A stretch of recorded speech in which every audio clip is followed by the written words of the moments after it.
যিনি পাগল হয়ে অন্তর্দ্রষ্টা হয়ে চোখের জলে ভগবানকে ডেকেছিলেন, প্রভু হে মদন গোপাল, হে গিরিধারী লাল, তুমি নেবে এসো মাটির পৃথিবীতে।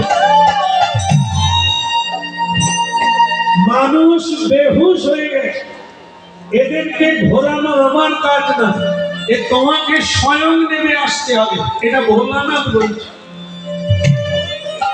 অদ্বৈত আচার্য হয়ে গঙ্গার তীরে বসে ভগবানের পুজো করছেন, চোখের জল ডাকছেন, তুমি নেমে এসো প্রভু।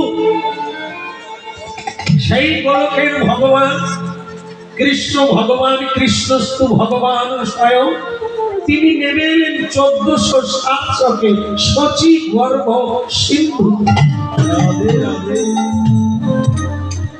এই জন্য আমাদের তিনজন প্রভু আছে। একজন হলো গৌরাঙ্গ মহাপ্রভু, আর একজন হলো নিত্যানন্দ মহাপ্রভু, আর একজন হলো অদ্বৈত প্রভু। এই অদ্বৈত হচ্ছে ভোলানাথ। যিনি ভোলানাথ ছিলেন তিনি কলিকালে অদ্বৈত রূপে এলেন। স্বয়ং মা দুর্গা দেবীও কলিকালে জন্ম নিলেন। তার নাম হচ্ছে সীতা দেবী, ওই অদ্বৈত আচার্যের পত্নী হয়ে। যেখানে যেখানে নাম যজ্ঞ হয়, অষ্টম প্রহর, 16 প্রহর, 32